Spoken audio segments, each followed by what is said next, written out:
Halo, selamat malam semua teman-teman businesspreneurs. Gimana nih kabarnya hari ini? Semoga semua teman-teman di sini sehat selalu dan bisnisnya berjalan dengan lancar. Oke, sebelum kita mulai, yuk tulis dulu di kolom komen nama dan domisili. Bahkan kalau teman-teman punya bisnis bisa juga disertakan nama bisnisnya ya, biar kita lebih kenal nih. Halo teman-teman semua yang baru join. Yuk tulis dulu di kolom komen nama dan domisilinya ya. Baru habis itu kita undang Pak Budi. Seperti biasa ketemu lagi di hari Rabu, dimana ada sesi Q&A yang rutin diadakan setiap hari Rabu dengan Pak Budi Isman, founder dari Business ID. Nah teman-teman di sini bisa bertanya juga, bisa tulis pertanyaannya nanti kalau ada yang ingin ditanyakan di fitur Q&A supaya tidak terlewat, atau di kolom chat jika agak panjang. Halo, selamat malam semua teman-teman.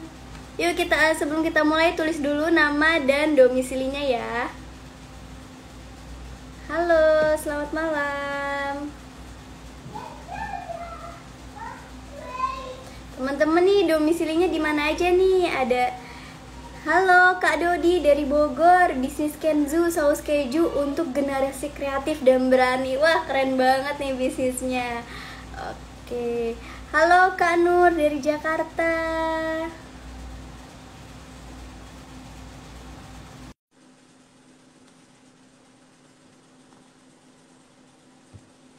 Halo Kak Novan juga ada dari Tangsel.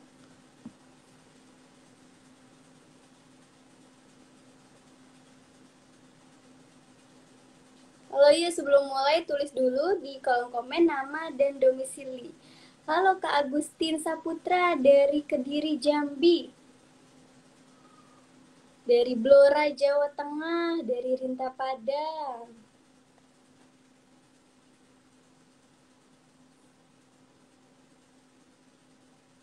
Anissa Kendal, halo.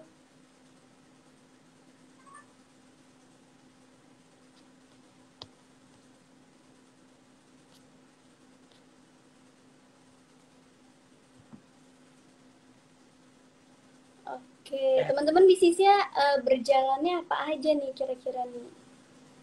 Dari Cianjur, Bang Os Tegal, sewa alat bengkel mobil. Norma Cikarang, Zainal di pinggir laut Pangandaran.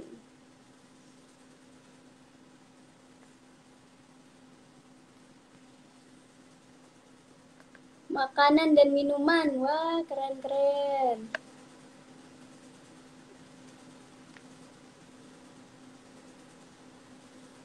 Halo, selamat malam Pak Budi.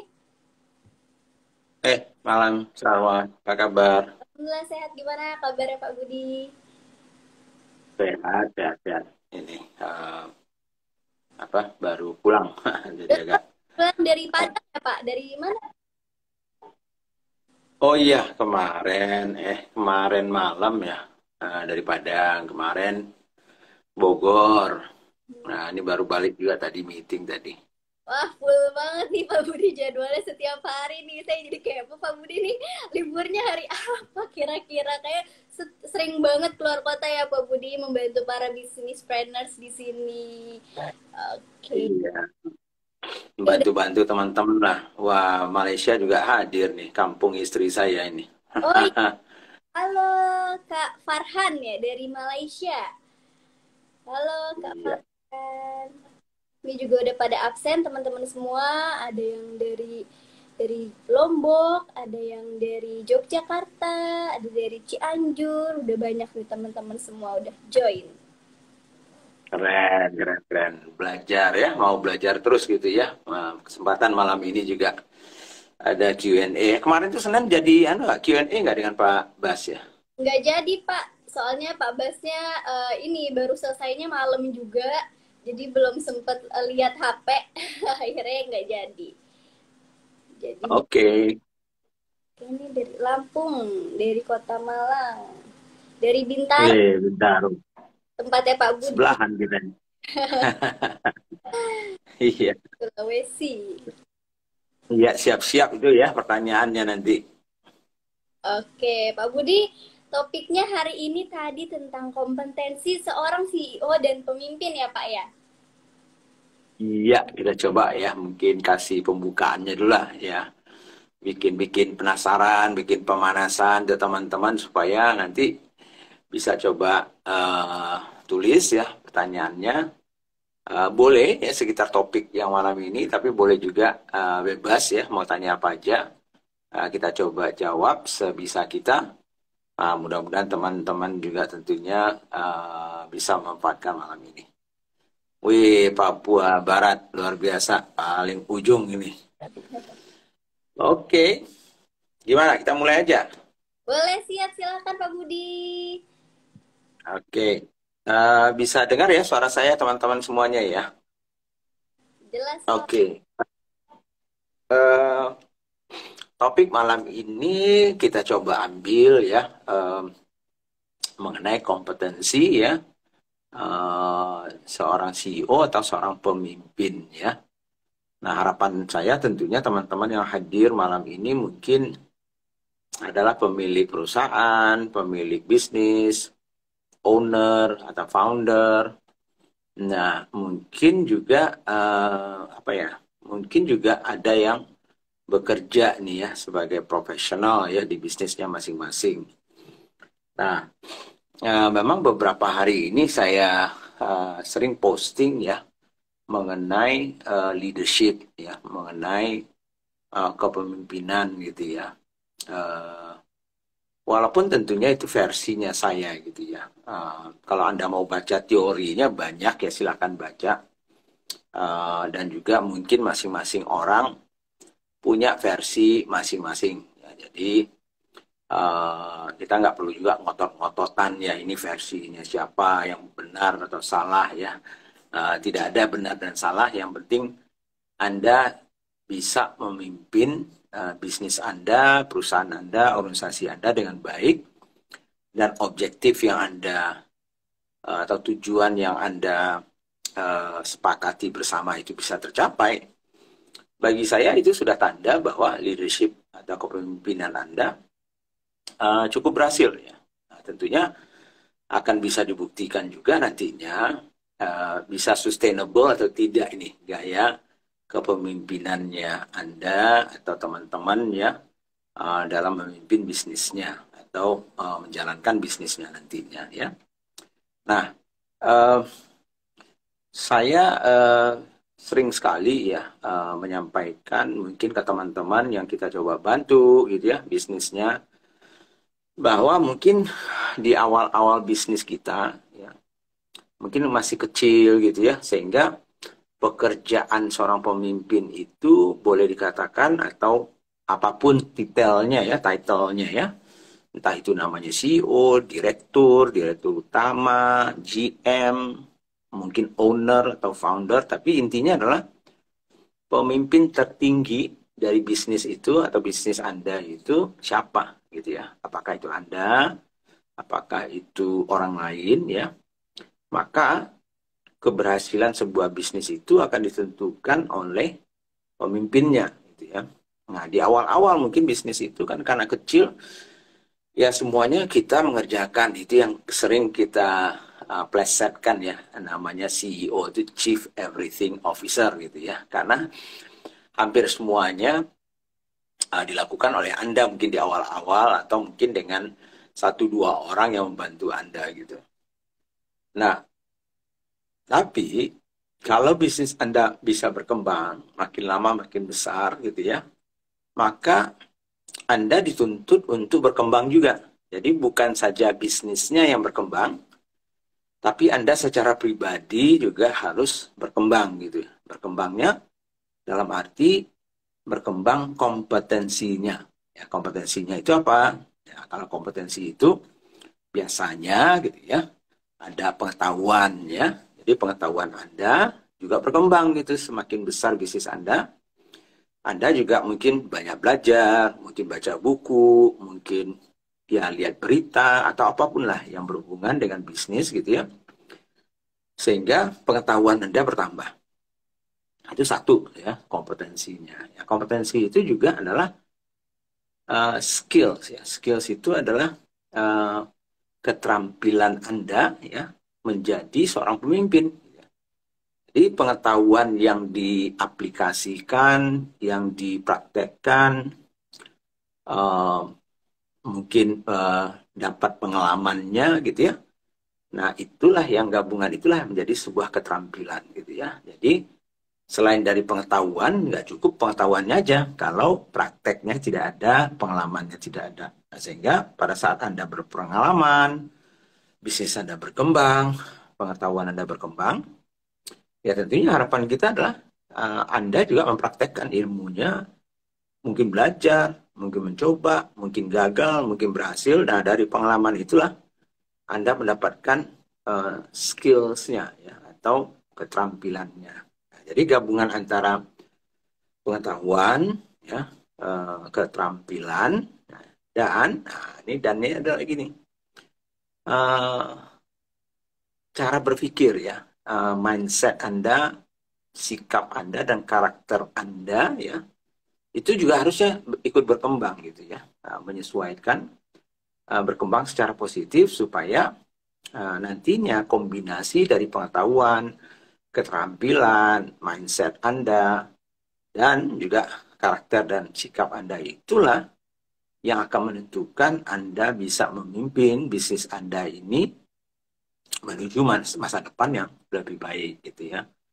Dan sesuai dengan perkembangannya tentunya. Nah, jadi saran saya selalu mengatakan bahwa setiap bisnis Anda berkembang, mungkin tim Anda bertambah, maka kebutuhan Anda untuk meningkatkan kompetensi Anda sebagai seorang CEO, seorang founder, seorang owner, pemilik, apapun itu, harus Anda tambah.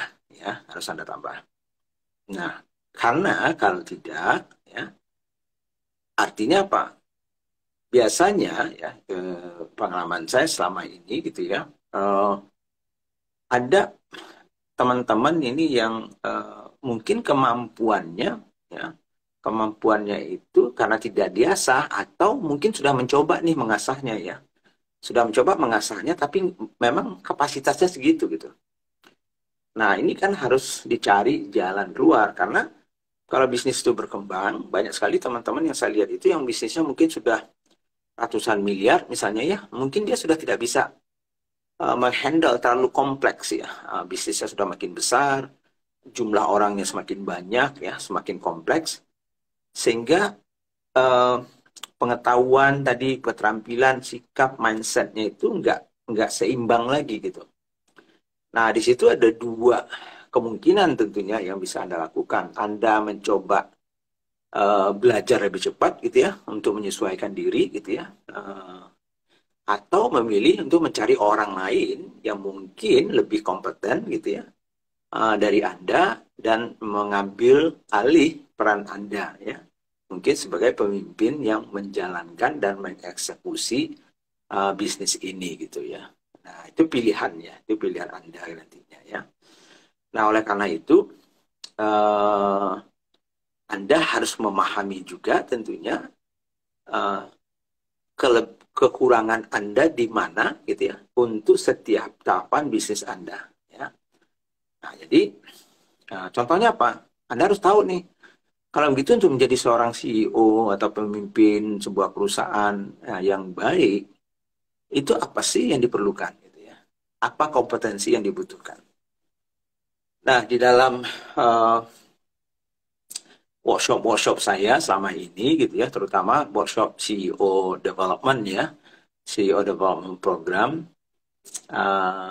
yang kita adakan biasanya 3 kali setahun ya. Kebetulan bulan Juli nanti ada ya, kalau nggak salah itu tanggal 11-12 atau 12-13 ya, saya nggak ingat gitu ya.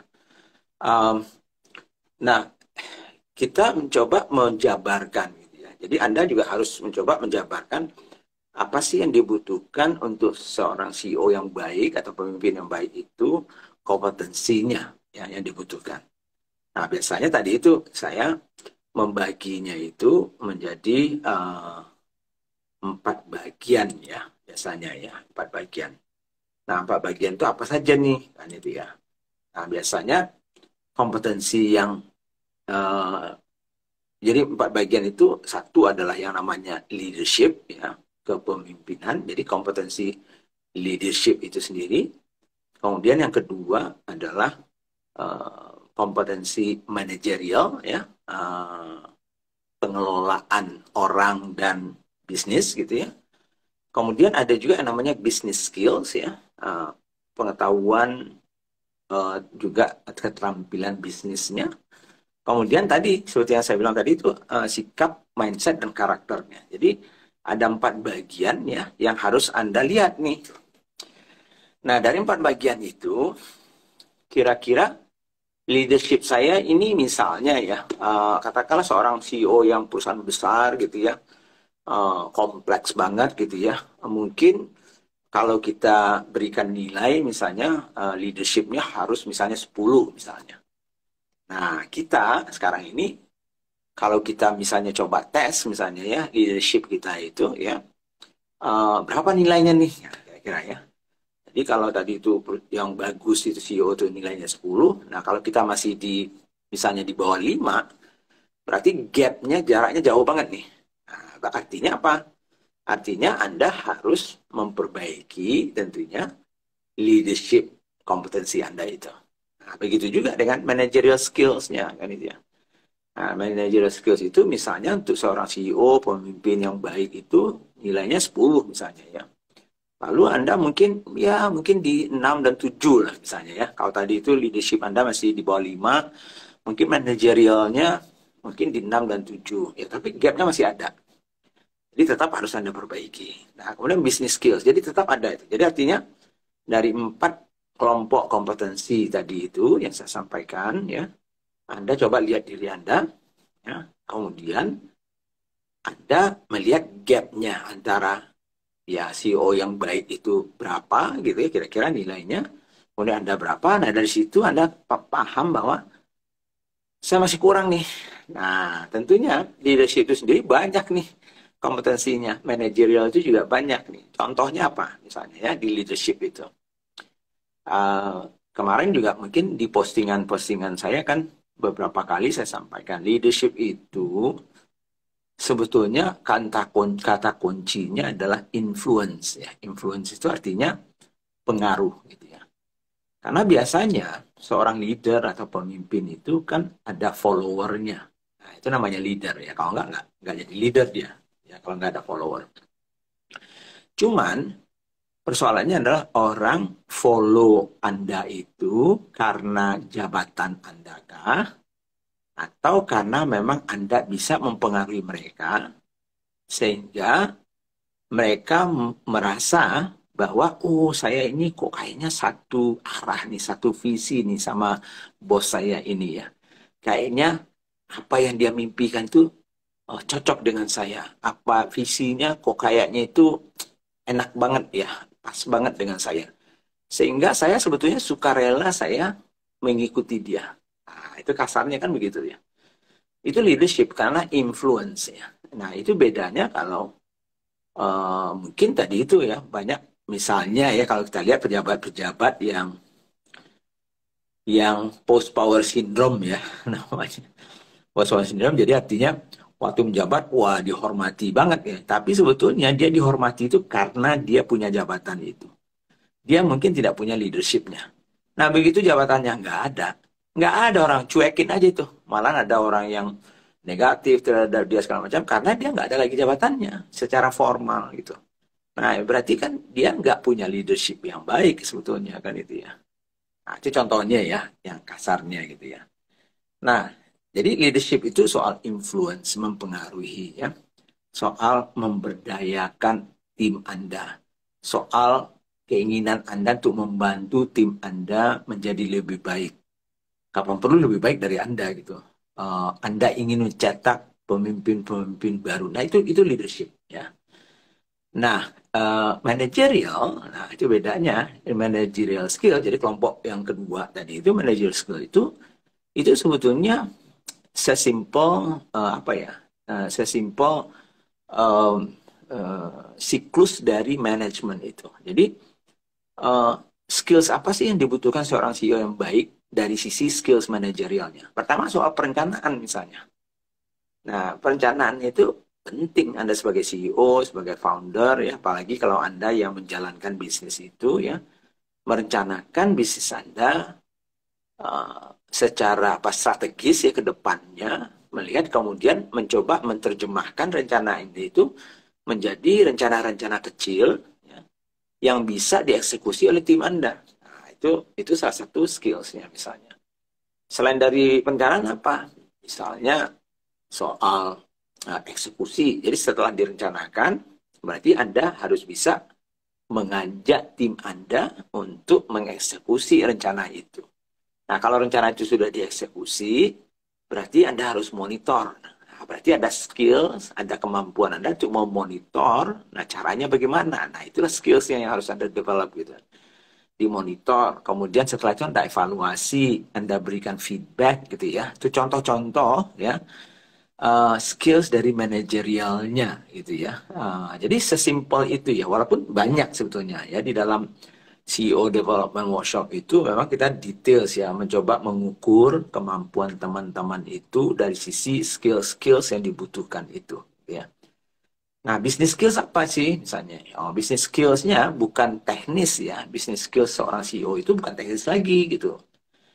Nah, kalau bisnis yang besar ya, seperti yang saya jalani selama ini ya, perusahaan-perusahaan besar ya, biasanya seorang CEO itu tidak lagi terlibat di dalam hal-hal teknis detail gitu ya. Jadi misalnya tadinya waktu Anda menjadi Chief Everything Officer, Anda masih kecil, CEO juga namanya, tapi Anda ikut membuat pembukuan, nyatat penjualannya, ikut melayani customernya, dan segala macam.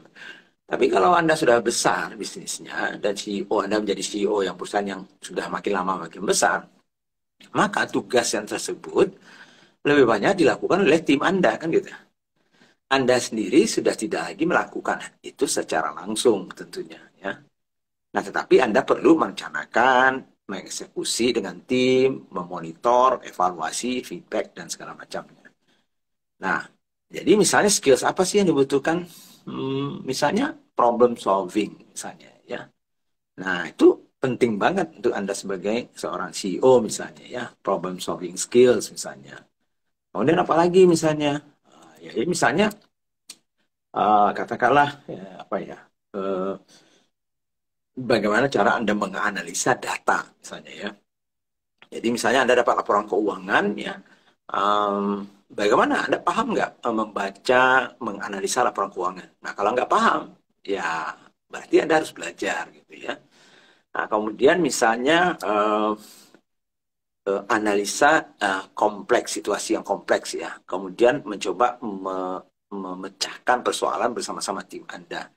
Itu ada skillsnya, ada pengetahuannya yang dibutuhkan oleh seorang CEO yang baik atau pemimpin yang baik dari sebuah bisnis dan perusahaan. Jadi intinya apa? Semakin tinggi ya jabatan Anda di sebuah bisnis ya, sebuah perusahaan gitu ya, maka skills yang dibutuhkan itu lebih ke soft skills, bukan hard skills ya. Hard skills itu teknis, misalnya Anda bisa FB Ads misalnya, Anda bisa menggunakan Excel, nah itu hard skills ya. Anda bisa membuat produk itu hard skills ya. Anda apalagi misalnya tadi itu Anda bisa membuat pembukuan ya, laporan bergilaba itu hard skills ya. Yang soft skills itu berhubungan dengan komunikasi, berhubungan dengan orang, berhubungan dengan problem solving, berhubungan dengan misalnya memberdayakan tim ya. Nah, kerjaan yang paling banyak seorang CEO itu sebetulnya yang itu. Kalau Anda itu bisnisnya sudah besar gitu. Karena timnya yang mengerjakan yang lebih detail dan teknis. Jadi semakin tinggi Anda gitu ya, porsi dari pekerjaan teknis dan skills teknisnya itu berkurang. Yang makin besar adalah ya soft skills, ya people skills, communication skills, networking skills, dan segala macam. Itu yang lebih banyak karena itu kerjaan Anda yang paling banyak. 70% waktu saya dulu jadi CEO di perusahaan asing gitu ya. 70% waktu saya lebih banyak mengelola tim, mendamaikan tim yang berantem misalnya, yang beda pendapat, problem solving, crisis management, networking keluar, meeting, itu kan meeting itu kan sebetulnya banyak juga networking. Bagaimana kita networking dengan pemerintah, dengan customer, dan segala macam. Itu bagian-bagian dari yang paling banyak yang kita lakukan, sekaligus juga mengelola pemegang sahamnya kita, kan itu.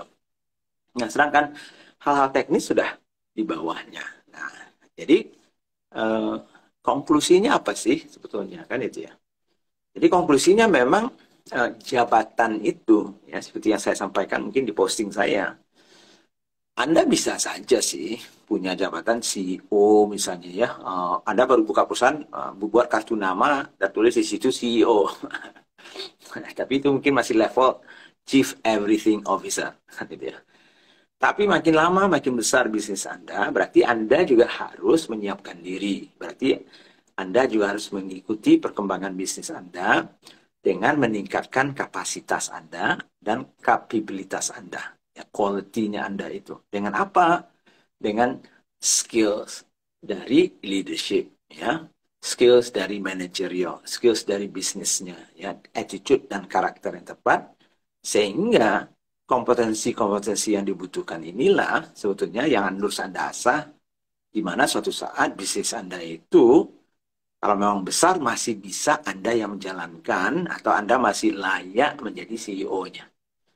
Tapi ada juga yang tidak mampu lagi, karena mungkin memang kapasitasnya dari situ. Nah, disitulah kebutuhan Anda mungkin suatu saat, mungkin mencari orang luar yang sudah profesional untuk menjalankan perusahaan itu. Dan itu biasa-biasa aja, itu normal aja.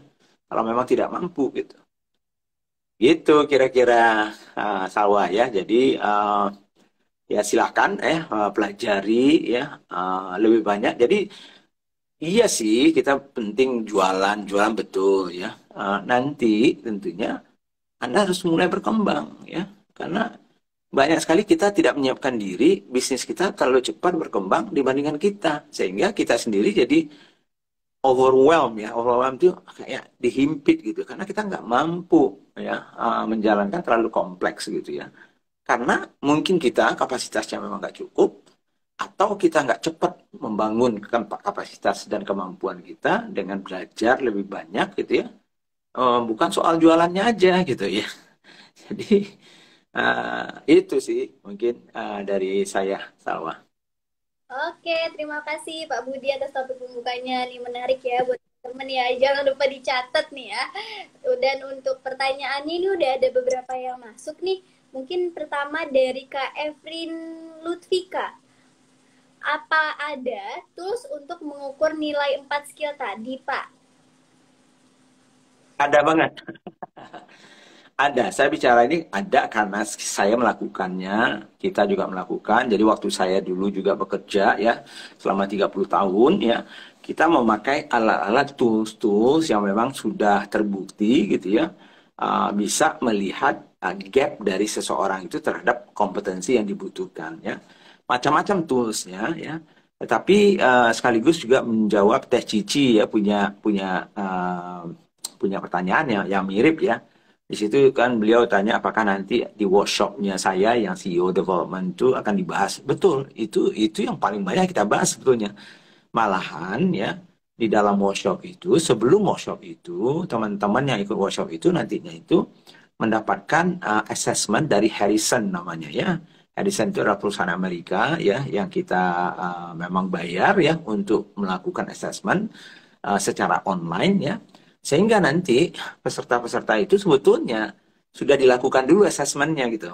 Nah, tapi hasilnya baru kita bahas nanti di workshopnya gitu ya.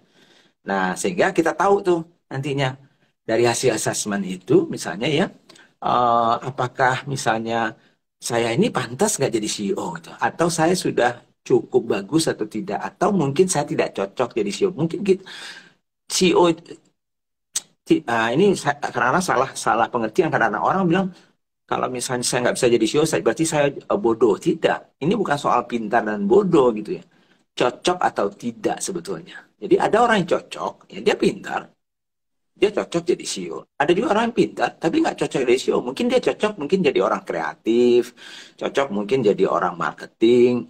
Jadi bukan soal bodoh dan pintar tidak, tapi cocok atau tidak. Nah, cocok dan tidak itulah yang harus diukur ya, berdasarkan tadi itu kompetensi yang kita lihat. Nah, itulah tools yang kita gunakan di CEO Development Workshop itu, sehingga nanti teman-teman yang ikut program itu akan tahu nih gapnya saya. Oh, di leadership itu misalnya ada 5 nih kompetensi yang dibutuhkan.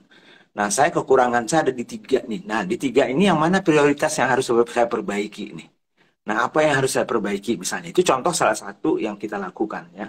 Selain dari banyak lagi yang kita pelajari di CEO Development itu, termasuk studi-studi kasus, terutama dari sisi komunikasi dan leadership dalam memimpin ya orang-orang. Karena itu soft skills yang kadang-kadang nggak matematis gitu ya. Nah, jadi banyak orang bilang, ada nggak matematisnya, rumusnya leadership? Nggak ada. Itu kan makanya kadang-kadang orang bilang leadership itu adalah art ya, seni atau science ya. Nah, bagi saya sih dua-duanya ya. Seninya ada berdasarkan pengalaman kita tentunya. Sainsnya juga ada dan itu ada dan itu yang kita pelajari juga. Nah, sehingga Anda semakin matang ya. Cuman memang untuk CEO Development Workshop ini tidak semua orang bisa ikut gitu ya. Makanya saya tidak terlalu banyak menyampaikan ya. Tetapi biasanya yang pantas itu kita undang ya, kalau memang tertarik ya monggo silakan gitu ya. Tapi tentunya harus masuk dulu persyaratannya gitu ya. Sebab nggak ada gunanya kalau belum siap, nggak ada gunanya ikutnya. Saya tidak jualan workshop gitu. Jadi mungkin ada konsultasi atau daftar lalu diseleksi langsung oleh Pak Budi gitu ya. Iya, sama Mbak Amel sih, melalui Mbak Amel dulu gitu ya. Jadi kita seleksi dulu siapa yang itu, karena kalau belum siap juga nggak ada gunanya. Jadi mending kalau udah siap, oke, nanti kita akan coba lakukan itu. Nah, itu. Oke, terima kasih atas pertanyaannya. Lanjut nih dari Kak Farhan Nasir. Pak, bagaimana untuk mengakui kesalahan atau meminta input dari bawahan tanpa menjatuhkan air muka? Oke, sebentar ya. Oke, Farhan. Oke, bagus juga pertanyaannya. Karena kesalahan untuk minta input dari bawahan tanpa menjatuhkan air muka. Nah, ini juga memang mitos ya kadang-kadang ya, Farhan dan juga teman-temannya. Mitos bahasa seorang pemimpin, seorang CEO itu seperti dewa atau Tuhan ya. Itu kan salah besarnya. Mereka juga manusia biasa, mereka juga punya kesalahan, mereka juga tidak tahu semuanya ya. Sehingga ya harusnya ya CEO yang baik atau pemimpin yang baik itu harus mengakui bahwa kalau dia juga tidak tahu semuanya gitu. Saya tidak pernah mengatakan saya tahu semuanya gitu. Kapan perlu saya belajar dengan misalnya ya, katakanlah misalnya yang jago nyapu ya, itu office boy mungkin. Ya. Jadi kalau saya kompetensi soal sapu menyapu, mungkin saya kalah itu dibandingkan dengan office boy kan gitu ya. Jadi kalau saya mau belajar soal bagaimana menyapu yang baik, ya saya nggak ada masalah, saya belajar dengan office boy kan itu. Jadi kenapa kita harus malu gitu? Nah, itu satu ya. Jadi mitos itu harus dihilangkan dulu nih. Sebab kalau kita sudah mulai punya perasaan bahwa kalau saya bertanya nanti ya, nanti jangan-jangan anak buah saya ini merasa bahwa wah, saya ini goblok, saya ini bodoh, saya ini nggak tahu. Salah besar. Ya, pengalaman saya selama ini tentunya harus pandai kita berkomunikasinya. Ini komunikasi ini penting banget nih soalnya. Jadi biasanya kalau kita bisa mengkomunikasikan dengan tepat ya, malahan anak buah kita itu respect dengan kita gitu. Respectnya kenapa? Karena dia merasa bahwa loh bosnya ini sebetulnya ngakui juga bahwa dia juga nggak tahu semuanya dan dia mau bertanya ke kita. Nah itu aja sudah mendapatkan respect malahan ya, sehingga bukannya kita malah jatuh nilai kita di matanya si tim kita atau karyawan kita, malah makin naik sebetulnya ya value nilai dari leadershipnya kita itu gitu. Nah jadi mengakui kesalahan itu gitu ya, tidak ada tidak ada salahnya gitu ya. Asal tadi itu ya, tentu ada caranya ya. Saya nggak bisa tentunya malam ini saya akan mencoba memberikan caranya ya, karena panjang juga harus dilatih ya. Komunikasi itu makanya salah satu kompetensi yang paling penting dari seorang pemimpin dan leader itu adalah komunikasi gitu. Nah, sebab cara berkomunikasi dengan tim itu kalau salah, mungkin persepsinya menjadi berbeda. Cara kita menyampaikan suara kita aja makin kencang aja sudah berbeda lagi persepsinya. Muka kita juga berbeda berbeda lagi persepsinya. Jadi banyak hal-hal dari sisi komunikasi yang sangat penting ya bagi seorang pemimpin yang harus dipelajari. Nah, inilah tadi Farhan juga pertama tidak ada masalah kita mengatakan bahwa kita juga salah mengakui. Itu lebih bagus malahan ya. Caranya kita melakukannya, tentunya ada cara komunikasi supaya tadi itu persepsinya tidak mengatakan bahwa saya ini bodoh dan segala macamnya ya. Itu sih. Oke, terima kasih atas pertanyaannya. Ini lanjut lagi nih dari Aitayon Kaboba. Izin bertanya, Pak, gimana ya cara supaya tegas? Suka nggak enakan nih kalau negur kalau karyawan ada kesalahan. Atau gimana cara penyampaiannya agar tidak membuat tersinggung? Terima kasih. Iya. Ini juga memang kita ini wah ini tiap ada live pasti ada nih di bisnis forum juga. Oke. Sebetulnya ya tadi seperti yang saya bilang tadi itu ini kan leadership skills ya. Yang caranya supaya kita tegas atau tidak ya. Tegas itu bukan berarti kita tidak fair. Yang penting itu adalah fairness ya, fair. Jadi adil istilahnya ya. Jadi tegas dan adil itu penting. Sebab kalau karyawan Anda atau tim Anda merasa ya bahwa Anda tegas tapi tidak adil, seolah-olah hanya dia saja nih yang dimarahin nih. Oh, yang itu enggak nih. Nah, jadi bagaimana caranya? Jadi artinya harus berdasarkan fakta dan informasi yang akurat sebaiknya gitu. Jadi yang paling sering terjadi adalah kita memarahin orang gitu ya atau menjadi tegas tanpa didukung data. Sehingga kita hanya merasa feeling gitu ya. Nah, itu adalah gunanya yang namanya itu misalnya informasi mengenai key performance indikatornya ya, KPI-nya ya. Misalnya targetnya, misalnya tugas dan tanggung jawabnya itu kalau bisa tertulis gitu. Supaya kita mengacunya itu ke data itu. Jadi misalnya gini ya, misalnya Salwa, misalnya saya kasih Salwa. Salwa targetnya misalnya jualan ya 100 bulan ini. Oke, nah ternyata Salwa nggak sampai ini 100. Cuma 75 nih. Nah, saya mau tegas nih sama Salwa kan gitu. Nah, kan nggak mungkin kalau saya hanya bilang, Salwa, kamu ini gimana sih? Setiap bulan nggak pernah capai target. Nah, misalnya ya. Padahal, mungkin Salwa hanya 1 kali bulan itu aja yang tidak tercapai target. Misalnya kan ya, mungkin 2 bulan sebelumnya capai target. Cuman kebetulan bulan ini yang 100 target itu hanya tercapai 75. Nah, cuman ya kita kan karena nggak datanya nggak ada, kita merasa nih, Salwa ini nggak pernah mencapai target. Misalnya kan gitu ya. Nah, kan perasaannya Salwa kan, loh, saya mencapai kok targetnya sekali ini aja. Nah, jadi, tapi kalau misalnya saya bilang, Salwa, misalnya ya, ini saya kasih contoh ya. Nah, Salwa misalnya ya, terima kasih nih ya, 2 bulan kemarin ya, itu Salwa tuh capai target loh. Bagus banget, terima kasih banget nih. Sudah sesuai dengan apa yang kita harapkan dari Salwa. Nah, tapi persoalannya kok bulan ini nggak mencapai nih. Kan targetnya 100 gitu ya. Nah, 75. Nah, saya tentunya tidak senang kalau itu bisa padahal 2 bulan yang lalu bagus nih. Nah, apa nih persoalannya gitu ya? Apa yang mungkin ya saya bisa bantu gitu ya? Jadi kita tegas. Nah, nanti misalnya, oh ya Salwa bilang begini, ini alasannya. Oke. Jadi kalau gitu Salwa, bulan depan ya, targetnya Salwa itu tetap 100 ya. Saya berharap coba diperbaiki, ya, tadi masalahnya apa ya. Nah, kemudian setelah itu, saya akan review kembali nih bulan depan ya. Nah, jadi kalau misalnya sudah 3 bulan berturut-turut Salwa nggak bisa mencapai target, ya terpaksa saya akan memberikan surat peringatan. Misalnya, kan itu ya. Itu contohnya kan ya. Nah, jadi kan beda ya kalau kita hanya ngomong, gimana nih Salwa? Ini. Nah, jadi ini contoh-contoh yang mungkin banyak sebetulnya yang bisa saya berikan contoh ya, tapi panjang ceritanya nantinya. Itu. Oke, terima kasih atas pertanyaannya. Inilah ada lagi nih dari Kak Anton Subakti. Malam Pak, saya sedang develop seorang leader operasional baru di tim saya.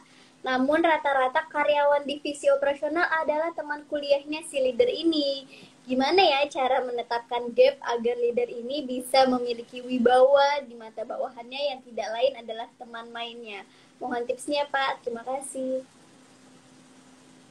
Ya, ini kadang-kadang yang sering juga ya, Anton gitu ya. Sebetulnya tidak ada masalah kalau bagi saya ya. Mau orang itu bekas temannya, malahan saya dulu ya, waktu awal-awal karir saya, di waktu saya masih di perusahaan minyak dulunya, di Shell gitu ya.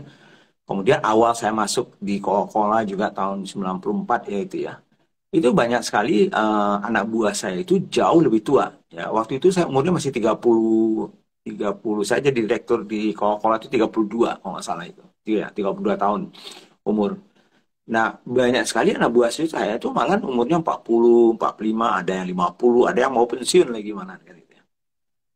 Jadi cuman ya itulah skills, itulah apa namanya?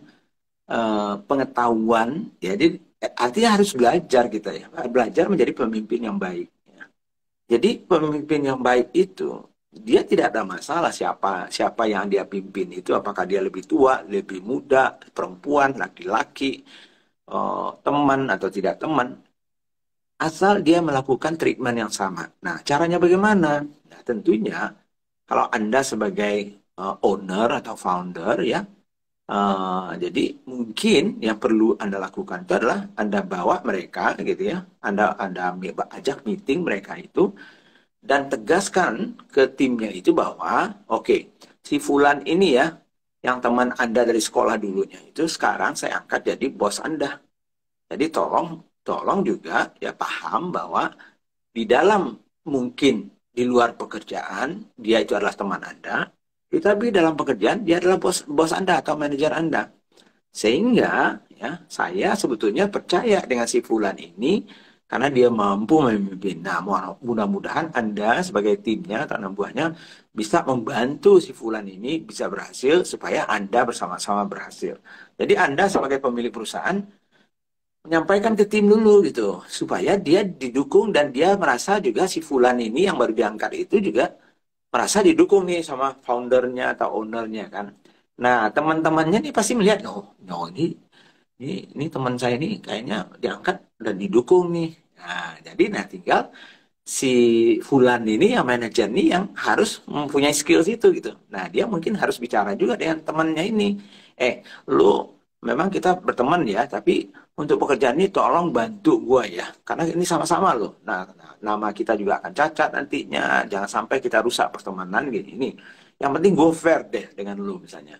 Nah, clarify ya, clearkan misalnya tadi itu targetnya. Yang penting tuh sebetulnya kejelasan informasi, fakta, data. Kalau kita bisa menggunakan itu dalam hubungan kita dengan teman tadi itu mereka sulit akan membantah. Gitu. Jadi misalnya kan gini, tadi contohnya aja misalnya, walaupun dia teman gitu ya, kalau dia tidak mencapai targetnya dia misalnya, ya. Nah, tapi kita hanya bilang aja, lu gimana sih? Gak mencapai target nih, lu bikin malu gua aja, kita udah berteman. Nah, kalau begitu caranya kita memimpin teman kita, nah dia akan merasa seperti teman biasa. Tapi coba aja dia bicara, nah misalnya namanya Budi lah anak buahnya. Budi, lu nih gimana sih? Gitu. Gue sebagai manajer lu secara formal nih, walaupun kita berteman nih, gitu ya. Kan kemarin itu kan jelas tuh target lu. Target lu misalnya 100 nih. Tapi kok, kenapa ya kok masih belum ya? Apa yang gue bisa bantu nih? Karena gue juga nggak mau dong lu itu tuh gagal ya. Lu kita berteman. Tapi secara bisnis dan secara profesional, gue nih kan punya target, lu juga punya target, kita sama-sama punya target. Jadi mungkin cara menyampaikannya itu memang nggak bisa saya mengatakan, loh ini teorinya bagaimana nih cara menyampaikan. Nah disitulah pemahaman kita mengenai komunikasi, ya, leadership gitu ya, people skills yang harus kita pelajari dan dipraktekkan sehingga menjadi sebuah skills yang bisa Anda manfaatkan dalam mengelola siapapun nanti dalam bisnis Anda. Oke, terima kasih atas pertanyaannya. Ini lanjut nih dari Kak Dua Mente sama Kak Yugo. Jadi saya jadi satu ya Pak pertanyaannya. Nah, apakah ada pelatihan bisnis untuk online-nya, terus gimana cara ikutannya, terus soft skill ini bisa ada referensi khusus nggak Pak untuk pembelajarannya? Mungkin yang pertama Ya, itu bisa dari e-course mungkin ya Pak ya. ya memang apa ya? eh, untuk yang CEO development ini kita belum buatkan e-course-nya karena memang lebih banyak prakteknya gitu ya. Jadi agak lebih sulit saya. Tapi insya Allah mungkin kita coba lihat. Saya juga mau lihat teman-teman animonya bagaimana. Kalau memang animonya cukup banyak, kita akan coba misalnya apa ya namanya kita coba mencari jalan supaya e-course itu masih bisa dijalankan dan bisa mempraktekkan. Persoalannya kan kalau offline itu kan bisa langsung praktek, saya bisa langsung awasi, saya bisa langsung lihat gitu ya. Nah, sedangkan e-course itu eh, ada kelemahannya ya. Tapi kelebihannya ada ya. Anda dari mana saja Anda bisa belajar, kapan saja Anda bisa belajar. Jadi, tapi nanti kita coba deh ya. Mungkin dengan bisnis.id nanti kita coba cari jalan bagaimana caranya kita bisa membuatkan itu menjadi sebuah e-course juga gitu. Supaya ya pasti lebih lebih lebih affordable ya, lebih terjangkau nantinya untuk teman-teman gitu. Oke, terima kasih. Ini juga berhubung tadi juga seperti lebih terjangkau atau lokasi ya Pak. Ada juga yang komen. Kalau Betul. ikut workshop, apakah ada pilihan lain untuk belajar ke Pak Budi? Mungkin ada video SEO development-nya nih. Jadi ternyata banyak nih kayaknya nih Pak yang tertarik untuk belajar via online tentang SEO development. Ya Oke, ada dua opsi kan tadi itu e-course atau mungkin online live course ya. Mungkin itu juga itu mungkin lebih lebih tepat mungkin ya dibandingkan e-course gitu ya. Teh Cici tadi juga nanya itu jadi silakan cek sama Mbak Amel gitu ya. Nanti Mbak Amel akan cek Teh Cici pasti akan diinterview dulu gitu ya. Nah, kalau oke ya, nanti Teh Cici, Mbak Amel akan bisa, oke, kalau begitu Mbak Teh Cici bisa ikut nih, gitu ya. Nah, silakan gitu ya. Tapi kalau kalau enggak, pasti Mbak Amel akan bilang, ya maaf ya, mungkin untuk yang Teh Cici belum bisa nih ikut, gitu ya. Apapun alasannya, mungkin biasanya adalah mungkin bisnisnya bagaimana, perkembangannya, kesiapannya, banyak faktor lain yang kita coba tadi itu ya analisa dulu karena memang kita batasi jumlah orangnya hanya 30 dan itu pun kita selalu sebutkan by invitation. Jadi memang diundang. Jadi boleh mendaftar tapi ya diundang itu artinya ya kita harus kurasi dulu nih cocok atau tidak untuk ikut program ini gitu ya. Oke, terima kasih Pak Budi. Ini lanjut nih dari Kak Ferdinand Naiborhu. Lebih banyak memainkan gaya kepemimpinan transformasional atau transaksional Pak Budi? Ya tergantung definisi Anda apa ya. Sebetulnya banyak sekali teori leadership itu ya. Ada yang namanya situational leadership, ada yang namanya transformational leadership, dan segala macamnya ya. Nah, bagi saya ya, saya lebih suka memakai ya yang mana yang cocok untuk situasi dan kondisi bisnis atau perusahaan yang saya kelola tersebut ya. Jadi karena apa? Karena misalnya gini, contohnya ya, saya kasih contoh. Kenapa nggak bisa satu gaya saja yang bisa kita pakai? Jadi situasi itu berbeda-beda. Jadi contohnya gini, pada saat misalnya bisnis sedang bagus-bagusnya, tidak persoalan tidak banyak, maka mungkin leadership yang mungkin mentoring, coaching, leading ya dengan direction gitu ya, dengan sedikit direction lebih banyak empowering gitu ya, itu mungkin lebih tepat gitu ya. Tapi begitu datang krisis ya, jadi tiba-tiba misalnya bisnis yang sedang bagus-bagusnya datar, tiba-tiba datang kemarin itu tahun 2020 lah paling banyak misalnya ya. Oh, krisis datang tiba-tiba jeblok semuanya salesnya turun, wah ini nggak bisa nih. Nah, nggak rasanya pada saat krisis itu, kalau kita memakai gaya kepemimpinan kita di masa yang tenang, ya, mungkin nggak akan cocok gitu. Jadi misalnya, wah kita minta terlalu banyak pendapat, ya bla bla bla supaya pendapat kita apa keputusannya lebih bagus dan segala macam. Kalau waktunya mepet, kadang-kadang kita nggak punya waktu untuk meminta semua pendapat.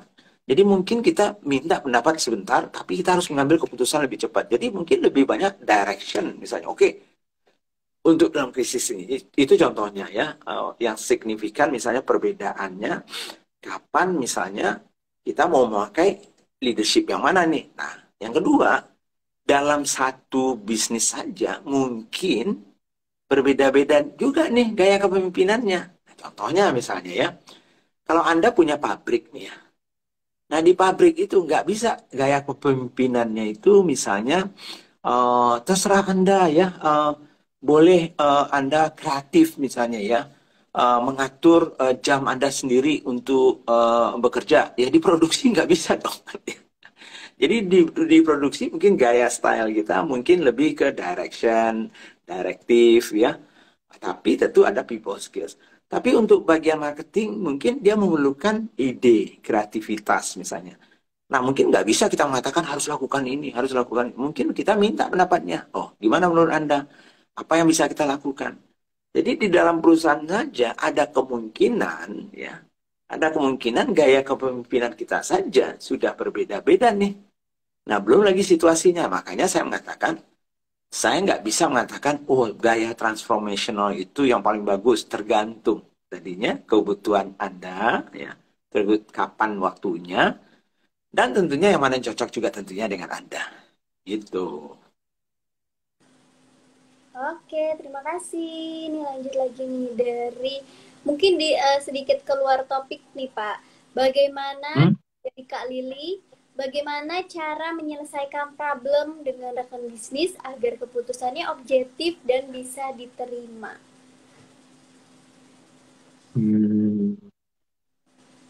Oke. Sebetulnya problem solving sebetulnya kan problem solving ya. Jadi intinya kan problem solving ya. Jadi misalnya dengan rekan bisnis kita, bagaimana sih kita menyelesaikan problem sehingga keputusannya objektif dan bisa diterima. Jadi salah satu yang penting itu adalah pertama identifikasi dari problemnya dulu. Nah, jadi artinya kita sepakat dulu nggak ada problemnya. Kadang-kadang mungkin kita aja merasa ada problem. Ternyata partner kita merasa nggak ada itu problemnya. Atau kebalikannya, partner kita merasa ada problem, bagi kita enggak. Jadi pertama, identifikasi dulu apa iya kita punya problem, kan gitu ya. Nah, kalau iya gitu ya, kita harus sepakat dulu problemnya apa sih. Nah, jadi sepakati dulu nih. Nah, sepakat nggak kita nih berdua nih, kan ya, sebagai partner nih. Ini problem kita nih. Oke, nah harus sepakat ya. Oke.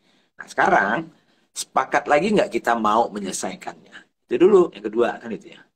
Sebab kalaupun kita sudah tahu ada problem, tapi partner kita, ya saya tahu ada problem. Tapi mau nggak menyelesaikan? Enggak, gue nggak mau. Yang penting gue nggak mau menyelesaikan problemnya. Gue udah nggak suka. Nah kalau gitu kan susah. Jadi harus sepakati lagi, ada nggak kemauan kita untuk menyelesaikannya? Oke, ada. Ya. Nah, baru yang ketiga, ya, sebetulnya ialah, apa sih sebetulnya goals atau target dari penyelesaian problem itu apa? Nah, jadi kalau tadi itu kita ada problem, kita identifikasi, target untuk penyelesaian itu apa, ya. Nah, kemudian baru setelah itu dicari nih, apa alternatif solusinya. Jadi solusi satu apa, baik buruknya apa. Yang kedua alternatifnya apa, baik buruk. Bersama-sama itu. Nah, dari situlah kemudian kita bilang, oke, kita sudah lihat nih 3 alternatif loh, ya. Nah, kita sepakat loh ada 3 alternatif. Kita sepakat juga baik buruknya. Nah, sekarang tinggal di antara 3 itu yang paling baik yang mana? Nah, sepakat nggak kita? Jadi, yang paling penting seperti yang saya sampaikan tadi itu, paling bagus itu berdasarkan fakta, data, dan informasi, bukan hanya berdasarkan feelingnya kita. Jadi kalau kita punya problem dengan partner kita, lalu kita mengatakan, ya menurut saya rasa kamu itu kurang fair deh. Saya rasa. Ada buktinya nggak dia fair atau tidak? Kalau nggak ada bukti, nggak bisa pakai rasa-rasa dong. Ya kan itu ya. Nah, tapi kalau pakai fakta, oh, Anda nggak fair loh. Kenapa? 3 kali loh. Nih, waktu 1 Juni dulu. Nah, ini persoalannya. Nah, waktu itu Anda nggak fair loh. Lalu setelah itu September lalu. Itu beda tuh. Dibandingkan dengan saya rasa. Gitu ya. Nah, ini contoh-contoh yang mungkin ya bisa nantinya dicoba oleh teman-teman kita. Oke, terima kasih. Ini lanjut nih dari Kak tadi mana? Kak Marabili. Pak, kapan waktu Ya, disarankan untuk evaluasi kerja tim? ya sebetulnya minimal, kalau saya sih suka, saya lebih sering lebih suka, ya. Kalau mau tanya sukanya, ya. Tapi konsekuensi dari makin sering kita mengadakan evaluasi, berarti kerjaan kita bertambah gitu. Nah, jadi tinggal seberapa. Jadi kalau saran saya, sekali sebulan itu bagus ya. Nah, minimal itu ya Anda lakukan. Sekali seminggu kalau bisa bagus lagi gitu ya. Jadi semakin sering sebetulnya Anda melakukan evaluasi tentunya semakin bagus. Cuma konsekuensinya waktu Anda habis, waktu mereka juga habis gitu ya. Nah, jadi jangan ditunggu lama-lama karena kadang-kadang kita misalnya melakukan evaluasi setelah 6 bulan loh. 1 bulan aja kita sebetulnya sudah ada masalah. Lalu kita tunggu mengevaluasi 6 bulan lagi. Ya udah kolaps dulu bisnisnya. Jadi kalau bisa ya tergantung Anda sih sebetulnya ya. Marah-marah ya. Marah ini lombok, dada lombok. Oke, terima kasih Kak atas pertanyaannya. Ini lanjut lagi nih dari Roshida Ochi. Pak, gimana caranya agar bisa sefrekuensi dengan partner bisnis yang mengajak untuk kolaborasi? Iya. Um, Bagaimana caranya frekuensi? Yang nggak bisa caranya frekuensi. Eh, yang yang perlu kita tahu adalah mereka sefrekuensi atau tidak. Nah, kan itu ya. Jadi kalau tidak, tentunya kita tanya, tentunya kenapa kita tidak bisa satu frekuensi. Jadi kita nggak bisa memaksakan partner kita itu satu frekuensi dengan kita atau tidak, kan itu. Makanya saran saya adalah mencari partner yang memang satu frekuensi, bukan tadinya tidak satu frekuensi, sekarang satu frekuensi. Ya itu boleh saja kalau Anda bisa meyakinkan dia gitu ya. Tapi cari dulu yang sudah satu frekuensi. Tapi kalau tidak, berarti Anda harus kalau Anda mau menjadikan satu frekuensi, satu visi dengan Anda, mungkin Anda harus menjadi, ya itu yang seperti yang saya bilang, storyteller itu gitu ya. Jadi seorang CEO itu juga storyteller. Storyteller itu bukan berarti menceritakan, tapi bagaimana cara Anda berkomunikasi atau mengkomunikasikan ke partner Anda, sehingga dia terinspirasi nih. Terinspirasi sehingga dia mau nih, oh iya ya, oh, kayaknya iya ya visinya itu cocok ya kayaknya. Oh, tadi saya pikir visi saya ini yang lebih ini. Ternyata, oh setelah kita melakukan komunikasi, istilah saya itu storytelling tadi itu, ternyata wah sangat-sangat meyakinkan, sangat inspiratif, sehingga mereka mau ikut dengan Anda. Itulah calon pemimpin yang baik, karena dia bisa sebetulnya menginfluence, mempengaruhi orang tanpa paksaan, untuk mengikuti sebetulnya arah dan tujuannya dia gitu. Kemana dia mau bawa bisnis ini gitu. Oke, terima kasih. Ini ada pertanyaan lagi dari Kak Ines Santika. Pak, gimana cara menghadapi pemimpin yang selalu subjektif, menetapkan aturan suka-suka sendiri? Pindah aja, nggak usah kerja sama dia.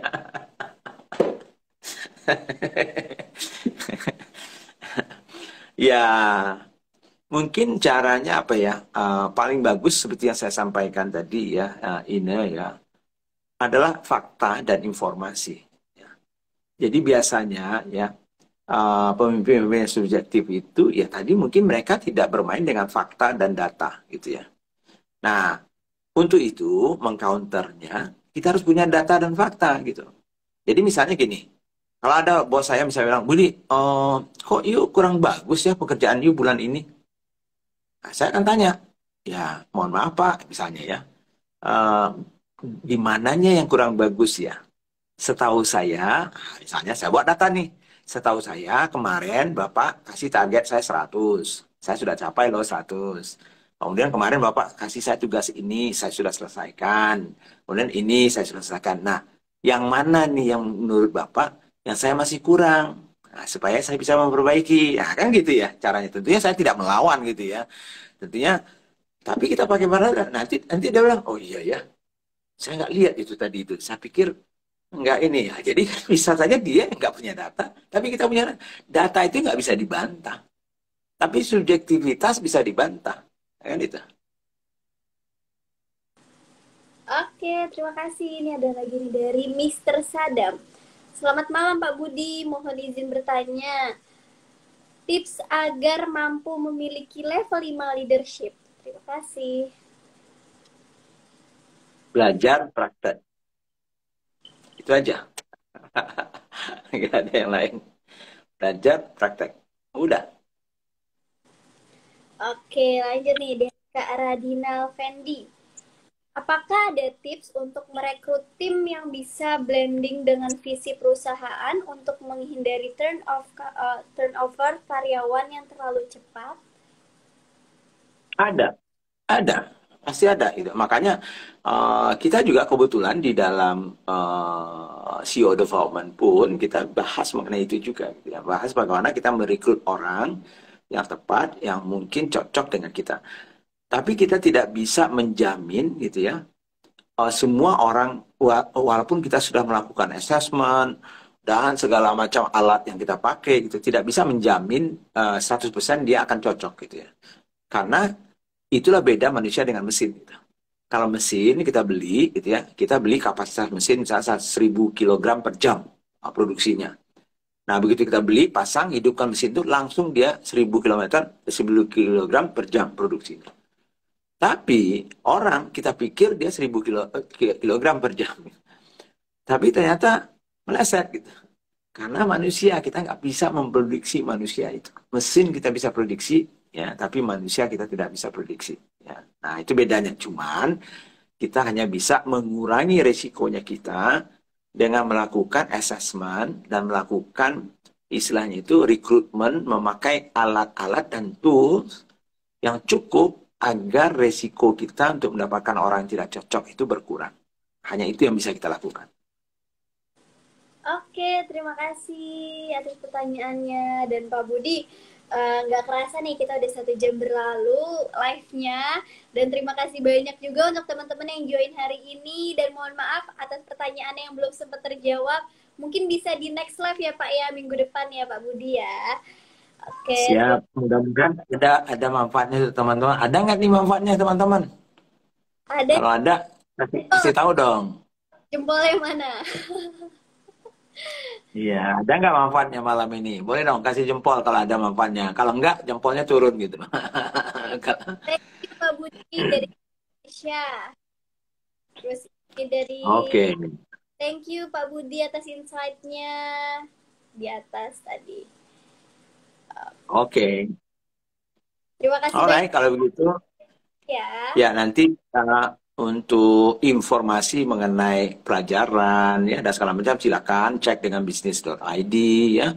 Ada Mbak Amel ya, kalau untuk CEO workshop saya yang bulan Juli ini tanggal 12-13 ya, kalau nggak salah 11-12, silakan cek sama Mbak Amel atau bisnis.id. Oke. Oke, terima kasih banyak Pak Budi atas waktunya dan insight-nya. Terima kasih banyak teman-teman Business Planners yang sudah join. Dan jangan lupa untuk join juga di Business Forum kita di setiap Sabtu. Untuk lebih info detailnya bisa klik link yang ada di bio.